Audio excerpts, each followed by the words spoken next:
You're listening to Cinema Red Pill. I'm Sharon, and today I'm here with Joel. Hi. First of all, I have to say, be happy that he's here. I was about to speak to myself in the microphone because no one was available to come and do this episode with me. Yep. And I'm not about missing weeks of this thing. Anyway, today we're going to talk about Guardians of the Galaxy. Joel just came right out of the theater. Oh, yeah.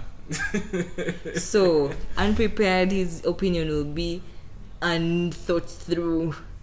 Yeah, ish. I don't think you needed to think through it. Not really. Anyway. So Guardians of the Galaxy came out. The first one came out in 2014. Yes. Volume 1.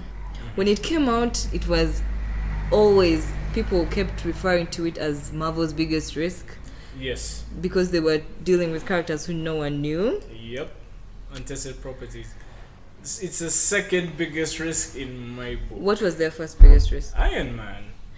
No one knew what Iron the Man hell is Iron the Man ultimate was. Yes. risk. And he So built this... here's the thing is that people were like familiar now with like the core Avengers. And like we had stories that were taking place on Earth. And this one now they're taking a risk because they were going into space with a talking raccoon and a talking that's what tree. I was about to say. Yes. The characters being a talking Yeah, so there's that raccoon risk and a talking of they tree. feared that if You gain people more weren't money. hardcore comic book fans, then they may think this is too weird and not like it. But yeah, James Gunn is a master. James Gunn has to be, his name has to be praised up high. Yes. Because I'm so sure Yeah. this franchise wouldn't be what it is without him. Not The even a whole little. thing is literally him. So, Now, I have to yeah. talk about my love for that first film. Okay. I let's do literally that. had an obsession with the film.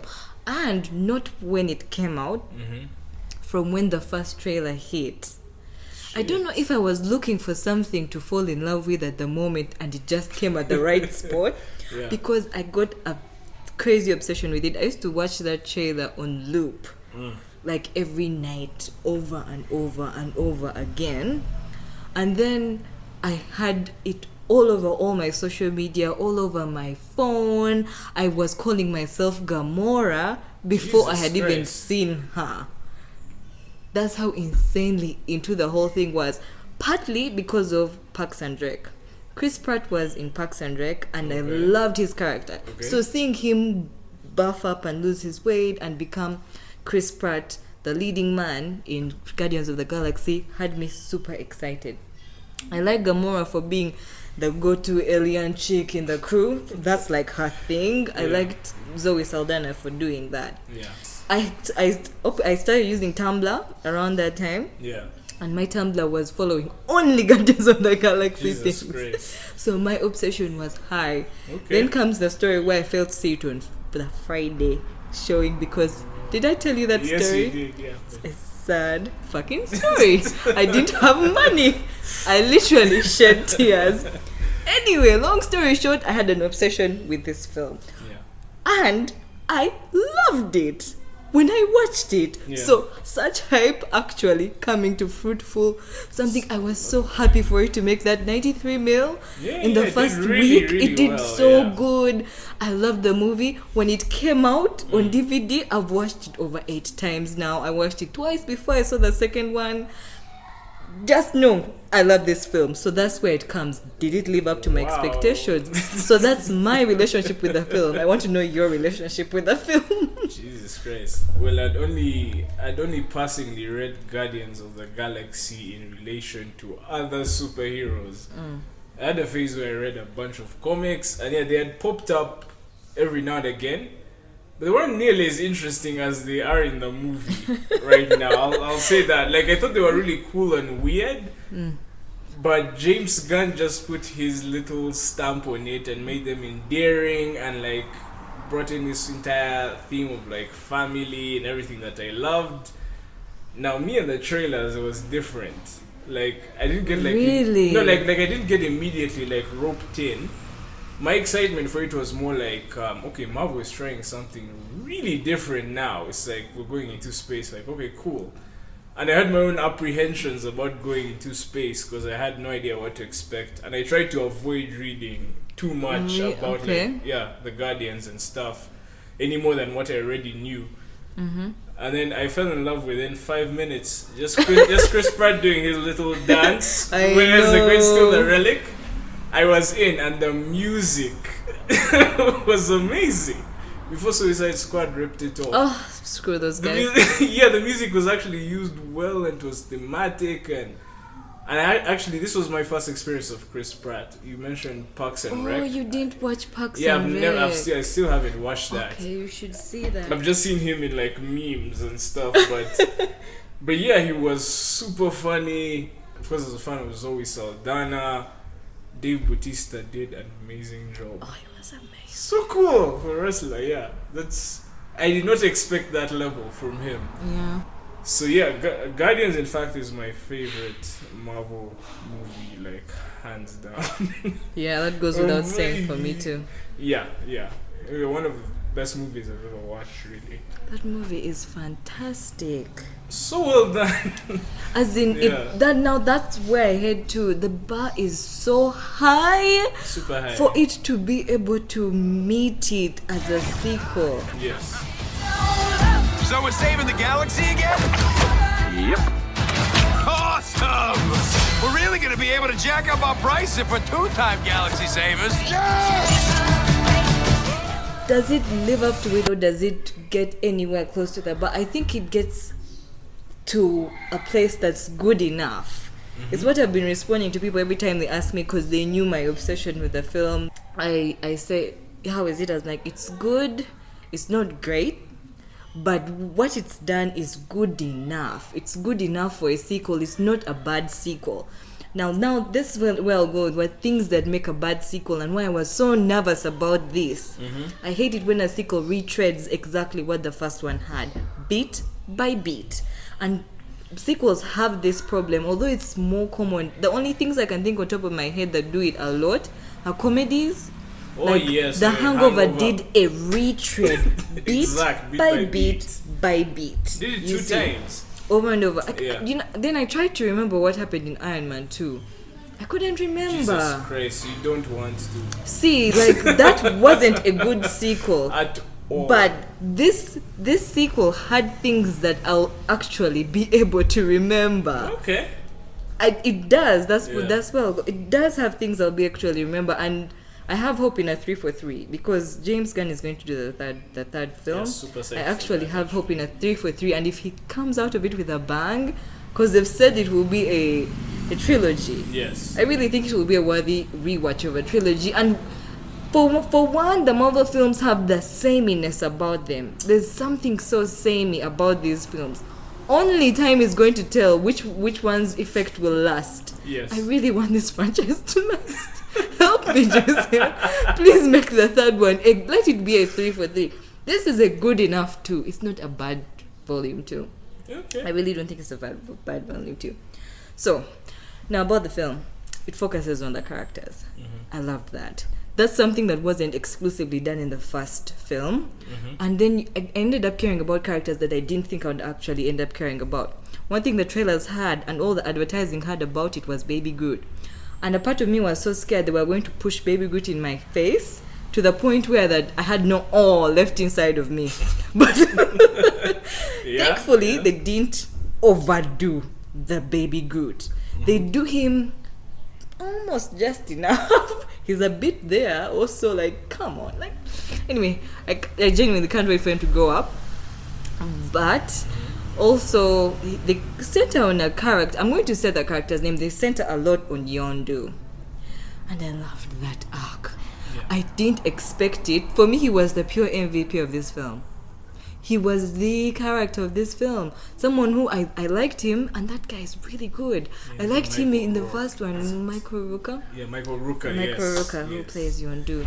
I liked him as a character in the first one, but this one they give you... In this film, they were doing this thing where they were trying to show you the backstory of these characters, where they came from before the first volume happened, and it worked for me. Focus on some relationships between other characters like Gamora and Nebula apparently has always been one of the original people in the Guardians of the Galaxy. Yes, yeah. As far as I've read, and of course Peter Quill. Focusing on the characters worked for me, and it was an emotional film. I've been seeing people actually not liking how emotional this was. The characters had arcs for them. Like, they were this in the first one, they're going through a journey, and then they realize something, and it sort of gives them a different perspective on life, that sort of thing. For example, like Peter Quill, he was all quips and everything in the first film. This one, he's sort of meeting his dad. We see that in the trailer. He's meeting his dad, and he goes this on, here's some, he's on a journey with his father. And by the way, this film had something about it which I think you'd realize.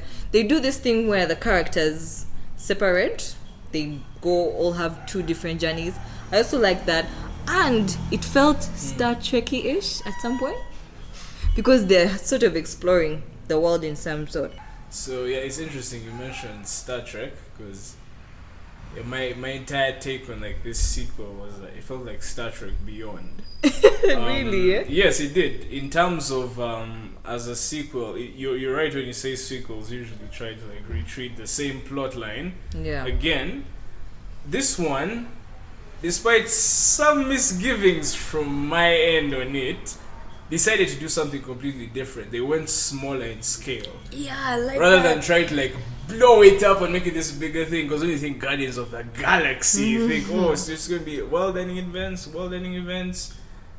It still kind of is, but then not really. It's not on the scale that Guardians of the Galaxy 1 was, for instance. So it was really about like, the galaxy is coming to an end. And, yeah. Like this one, yeah, really did focus on the characters, and it felt like a filler episode in like a series to me. I weirdly didn't feel that. Yeah, it didn't, and which I had some issues with. I didn't feel like plot-wise it had that kind of like stake of like, shit is really going down. It really played it low-key, whereas I would have preferred, yeah, you had mentioned basically, yeah, Peter Quill is meeting his dad, but the movie sort of like makes that the central point of the story, whereas I feel like it needed a backdrop to that. It had a backdrop. No. Here's the thing: is that they combined that main, what would have been the backdrop, like this major event, with one. the character Okay. thing. They combined it in one. I personally didn't like the way the villain was handled. We'll talk more about that. We'll talk about that. For me, the MVP was Gamora. Surprisingly, I cannot wait to hear not why. Yondu. Please tell me why Gamora is the MVP to you. Yondu was Well, the for biggest me, MVP. Here's the thing, like, because for me she matured. I mean, you talked about, like, you essentially said Star-Lord has sort of matured as well. Yeah, like, he did. yeah, He going did. forward. He did. And I noticed that, but I found myself more drawn to Gamora as a character, where in the first one, she was more of like this wild card, like, like going solo essentially. She was like a lone wolf, like, I'm doing this thing on my own. So it's interesting for me seeing her so invested in everybody and like actually caring, like despite trying to hold back sometimes, like she had these really genuine moments with these characters where But that was nice. like it's okay, and they really made me feel nice. Yondu came out of left field for me. I only really felt it at the very fucking end. Okay. Like there were slivers of his like his whole deal of who he was, but I didn't think that it would have that kind of impact on me. He really pulled it off as a character. Like, yeah, a lot of feels there.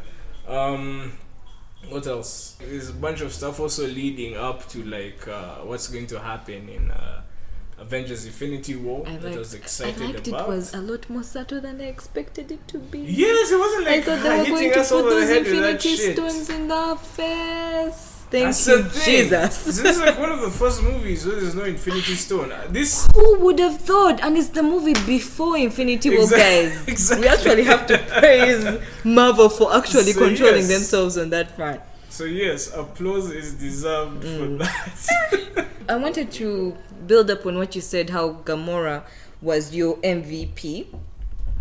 Now, her character didn't stand out for me. The other people who would be MVPs besides Yondu, for him, if you're able to get out any emotional response from me, you almost become immediate MVP.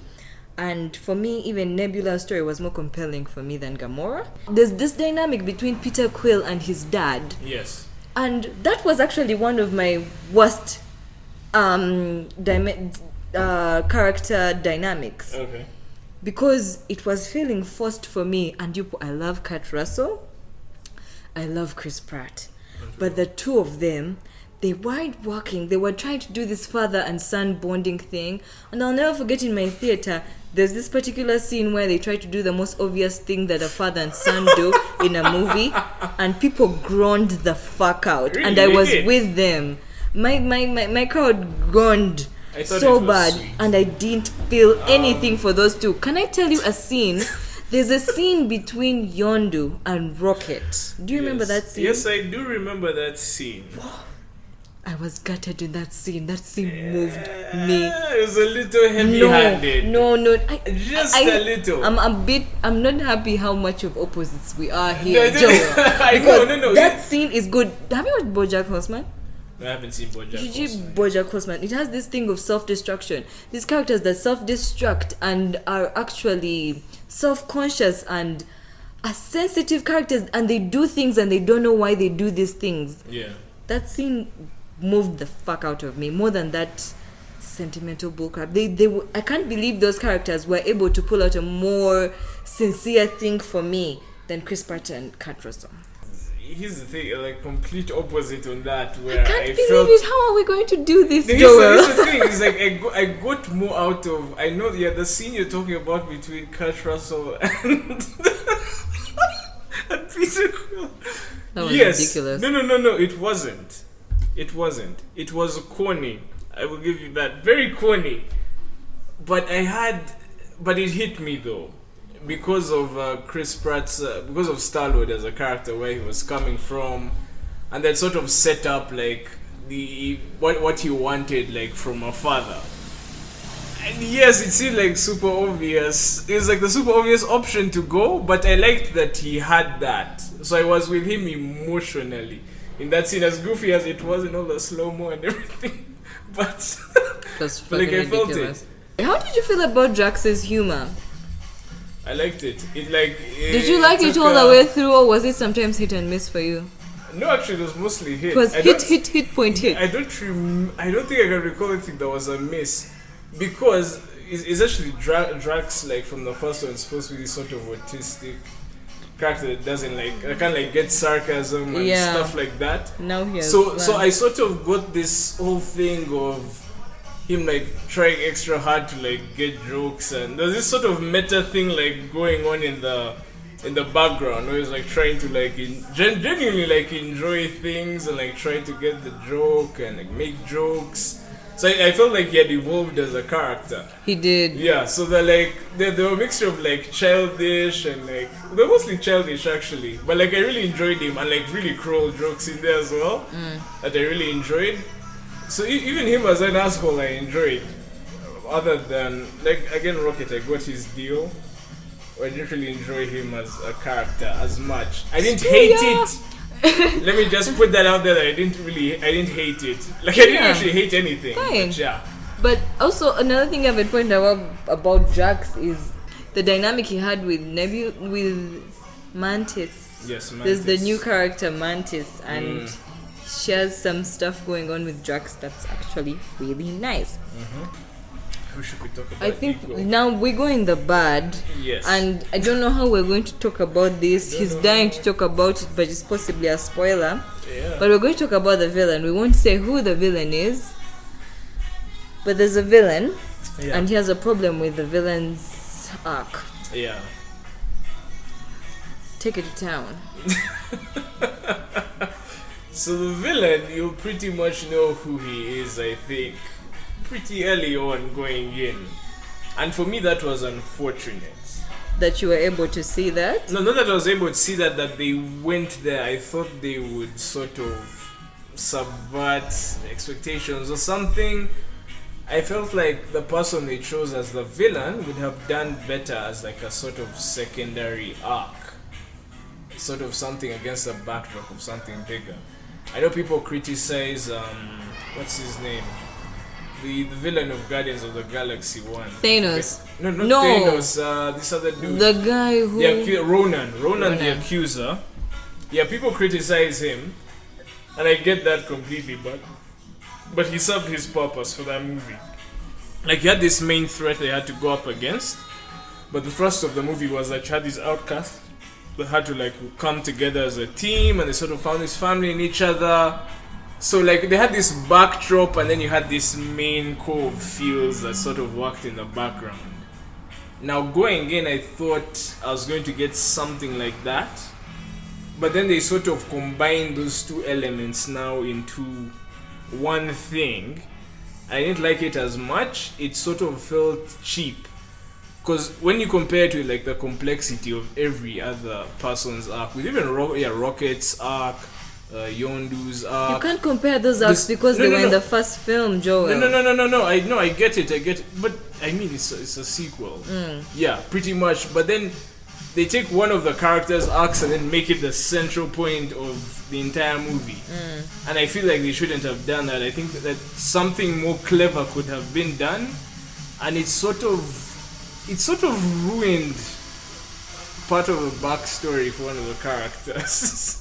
For me, there was this sort of romanticized kind of thing that I enjoyed, and I'm okay with this. I'm okay with the whole element of you meeting your heroes and it being like this. I can't different even believe thing. you. Okay. I am okay with like you meeting your heroes and it being this different thing, but sort of like cheapening them into this sort of straightforward Oh my god. I'm a bad guy thing. I didn't feel that at all. Alarming how different we pick our experiences out of this film. Yet I think we would rate this film the exact same. Yeah, we would But our actually. feelings towards the things are so different. Stark different. I literally do not understand what's going on. Man. Because I loved the villain in this film. Really? It was actually Loved? one of the films where I walked out and I'm like, I can't believe I don't hate this villain. I liked where he was coming from. Although, I'm going to say something. You say how you felt it was obvious as soon as you met him. Actually, it wasn't obvious for me. It actually wasn't obvious for me. Okay. And I liked the dynamic it gave that character, which you're saying. You said you didn't like this situation it gave the character, right? Yes. I felt they could have done something completely different. Now, with I that. was extremely happy with that dynamic. I like the feelings it brought out of me with that dynamic. I really liked this villain. So much. No, okay, so much is an overstatement. I liked how the story played out with the villain. Yeah. My only problem with it was the CGI fest that it ended up into. Considering how much character focus this film was, Yeah. I would have preferred where the villain was just shot in the head and we moved the fuck on. That CGI fest was so unnecessary. No one Really? enjoys those scenes. Do you enjoy those scenes? I was indifferent to this one in particular. No one enjoys that stuff. There is I don't no really enjoy, reason they have to push those It's scenes just a bunch for of shit over flying on the 15 screen. minutes. There's no reason. Oh yeah, it was like 15 minutes. Man, Actually. why do you need to do that? Mostly when we've come up from this thing where you're not trying to be bigger and better for any reason. But they pushed this and they pushed this but I like this villain. I like the arc. Which reminds me, oh my goodness, something I really have to talk about. Which it seems you like, Joel, which I didn't like very much, was how they pushed the family aspect. I love that cheesy Sometimes shit, I man. cringed whenever they would say the word family. The thing is that I get that. It was pushed so hard, and I felt like they were borrowing so much from the Fast and Furious franchise, and it doesn't hurt that James Gunn even said that he was inspired by Furious fucking 7.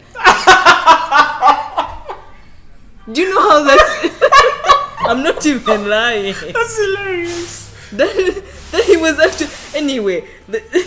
No, but here's the thing. James Gunn's actually competent for me, in my opinion, with the whole family thing. Yes. Look, I will give you this, that it is super cheesy, and in my head, I'm not with my heart. In my head, I could pretty much see the points where people would cringe. There was like a thing that would go. Cringing. The thing is that I believe in these characters so much. I buy it that I forgive so much of that stuff. Like it makes sense when because they do keep repeating the whole family thing. Yeah. So over and over and over again.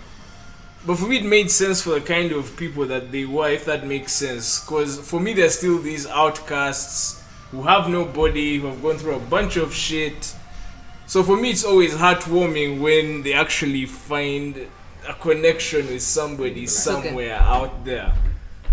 Like I feel, so yeah, I probably like it for personal reasons, but yeah, for me, it always gets me. Like I buy it, I actually get chills and shit, surprisingly, but yeah, like I totally buy it. This is sort of the few exceptions to my cringe.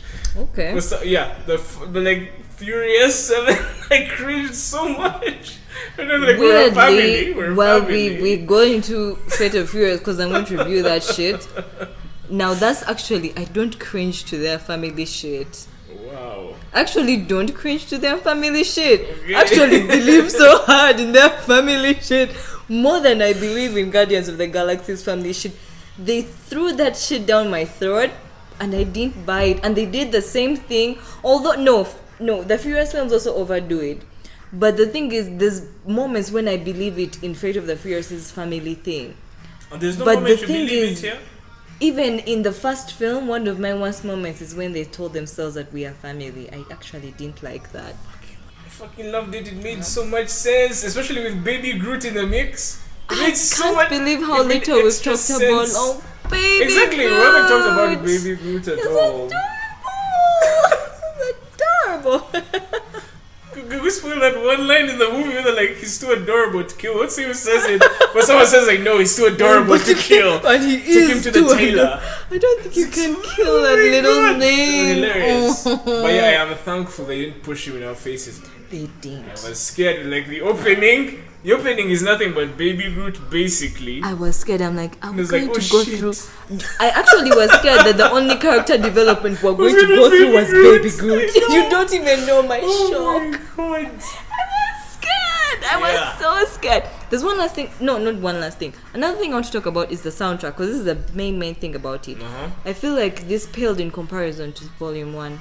Yes. Awesome Mix Volume 1 was a straight up, you'd want immediately run for the CD. Yeah. This was a lot less. Yeah. Awesome Mix Volume 1, not just in the selection also, because I fucking love those songs. But just in the way, Awesome Mix Volume 1 was so strongly tied to the story that you had extra feels like that after, like listening to it after the movie, you still had those extra. Yeah. But this one, I had this hype that, because the first one ends with like Star-Lord getting Awesome Mix Volume 2. Yes. So in your head is like, oh my God, he's going to go on this other journey, but that doesn't really happen. It's basically how Suicide Squad like cut its songs, but way more competent. So much more competent. But like, the only unfortunate thing is that emotionally, it's not tied into the story. It tied into only one scene exactly. Yes. The closing scene. Maybe the opening. No, that opening, but the emotional scene we've talked about that moved us both. Yes. That was the only time. And the thing is, in the first film, those moments were like the whole film. Yes. I know, but now I feel like also makes like Volume 3 will even be less. The way it's like introduced is so like almost like he's a shit ton of songs. It's actually now going to be nothing. Yes, I don't even know how they're going to work it out this time. Yeah. Although it made for a good joke. It did make for a good joke. It was one of my favorite jokes. Yeah, it did make for a really good. So actually, the last thing I want to talk about is again the sameness of these films. There's something very samey that they have that I'm sure will be in Spider-Man. It will be everywhere. Yeah. Every time when they're fighting, they're going to quip and quip and quip. Yes. And the thing about their quips is they make the fight really feel like there's no real threat. And that's one of the things that interesting, the DC films have over it. The Joker is... Batman is the person who's fighting. Batman is not going to quip while he's fighting Joker. You know, Superman's not going to start quipping while he's fighting Zod. So sometimes it begins to feel like a real threat, although you know he's not actually going to die. But these Marvel films quip the fuck out of those things, and this film quips and quips and quips. Spider-Man is going to quip and quip and quip. Because he's Spider-Man. This is what their characters have. This is a sameness. This is one of the things that makes their films so samey. Yeah, but They're not same. they have different feelings about that. What do you feel about that quippiness of all their characters during their fights? For me, it wasn't distracting in the battles. It was distracting in the emotionally heavy scenes. Because there was there's scenes like towards the end where like I was actually feeling sad, like Then some shit quip. had went down. Like Stallon's like quipping and shit, and I'm like, what the fuck, dude? But like I refused, like I couldn't laugh because I was really feeling sad. But it was like weird because now there's some people in the audience were like laughing and others were not. You're still feeling So emotion. yeah, so like emotionally I didn't know what to feel because he was saying some funny shit. I was like, but I wanted to laugh. I was like, I can't laugh because I'm sad. So like the timing of it was weird. Now in terms of the fights, I think it's okay. I agree with the whole sameness thing, but it's sort of a stamp that they have. They might run into a problem. I don't know how they're going to. The Russo brothers are going to handle it in Infinity War. I wonder. When you have all these characters in one place. I wonder. Because if we have 20 fucking people quipping, that might be a problem. They're That might be actually a going to problem. be 20 people, and Yes, they all it's a have the shit. ability to quip. Yes, they're masters. Everyone is a master of quipping. It's only I think like Drax who's like sort of clever, where it's like an unintentional sort of quip where it's sort of interesting, but everyone it sounds like these crazy one-liners. And I hope not everyone is like a Tony Stark when you watch those movies. But those people are Is, all like Tony Stark. Yes, there's a risk. I am sort of afraid of that, but it's sort of also their stamp to like make things light-hearted, which is why DC like went extreme. It's like, okay, ours now have Us, to we be are super gloomy. dark. Yeah, We're it's really sad. super gloomy. We never fucking smile. Yeah, and they never balance everything. So yeah, DC and Marvel are doing extremes as far as like okay stuff in the fights goes. But like Marvel so far has done a more competent job. It might run into trouble when all these characters are there at the same time. I don't know how to handle that. I wonder. We'll see. But the Russo brothers have done really well so far. But they quipped the fuck out of Civil. Yeah, Anyway. but that's scripting. But yeah, I think the Marvel films want to feel light and but now DC is quipping too, so we have double the quips Fuck those everywhere. people. Yeah. Anyway, this is it. We've talked for literally an hour, but I'm going to cut this down. But this has been our review of Guardians of the Galaxy. There's the one last thing I told you I wanted to say at the end. The one last thing. This film plus Passengers have told me one thing. Chris Pratt is not a compelling actor. He doesn't have that ability. I don't know what, but so far, he has had many chances to prove himself. Only the problem is they're all blockbusters. He never had the indie phase in his life. He came up straight from Parks and Recreation, and then he went to the blockbusters. He went with Guardians, then he went to Jurassic Park, he went to Passengers, and then he got Guardians of the Galaxy Vol.2. And in all those scenes, those movies, I've never been compelled by Chris Pratt's character. And that's a power which one of my favorite actors has. Michael Fassbender. Even when he's in absolute garbage, he's able to be a compelling actor. Yeah, and this man is not in garbage. Yeah. But he can't be a compelling actor. This man is not a compelling actor. So far. He could get better. He will get better. But so far, he's not a compelling actor. He's just not. Yeah, I think you might actually be right about that because I'm thinking back on the emotional scenes he has in both Guardians of the Galaxy 1 and Guardians of the Galaxy 2. And there's actually a moment in Guardians of the Galaxy 2 where he could have really, with him and Gamora, there like, was a scene he could have he done could have it. really done something good, and you're right. Like I sort of brushed over it in my head, but you're right. There was a huge missed opportunity there. So missed. So I think he's just he's Mr. Quips basically. Now, like RDJ, for example, can do both the quips and bring that drama like a thank you for fucking that god. example. But like, basically, like Chris Pratt is just one half of like RDJ, like the quips, which he does He's fully well. equipped guy. He's funny. There's this emotion he had to have with and it was like, you know how they put the camera on your face? Yeah. And it's just the actor doing face motion. Yes. It was shorter than it is in dramatic scenes like these indie dramas where they spend 5 minutes of the actor crying. But those like 5 seconds were not good. Shit, but you're right. Even the shit had like Rocket, man. They weren't good. Yeah, you're right, by the way.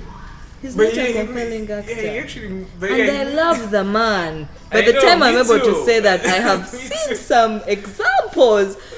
No, You're right. I did not notice he's that. not. He's not. Yeah, that's the thing is that even for all the criticisms I have, like Guardians of the Galaxy 2 is not even close to a bad movie. It's a good movie. It's really good. It's just like stacking it like the bar that like you said, the bar Guardians of the Galaxy 1 set is super high, and you're going in there. Of course, I tried not to compare them at all.